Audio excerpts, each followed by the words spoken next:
Hi guys! So ito, ubos na yung shampoo natin. Ayan, naubos na siya. Ito yung Gugu shampoo natin at saka conditioner. Ito yung shampoo, ayan, may Gugu siya. Real Gugu to guys ah. Tapos, meron din tayong conditioner. Dalawa na yan sila.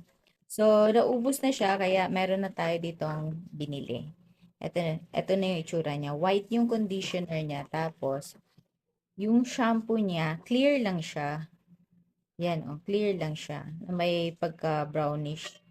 Yan. Tapos, etong ano, yung parang kahoy na something. Yan, dyan lang yan sa loob. Yan yung gugo. So, para to sa mga, ano, mabilis maglagas yung buhok.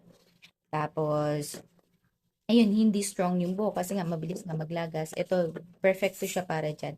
Maganda talaga to kasi nga, pinipigilan niya yung lagas ng buhok mo. As in, kumukonti talaga. Real yun. Kumukonti talaga yung lagas ng buhok. Minsan nawawala talaga yung lagas ng buhok. So, tumitibay yung buhok mo dito. Ito, i-ano mo lang, shampoo mo muna, tapos lagyan mo, babad mo yung ano, shampoo. Tapos, babad mo rin tong conditioner. Mas maganda siya. So, yun lang.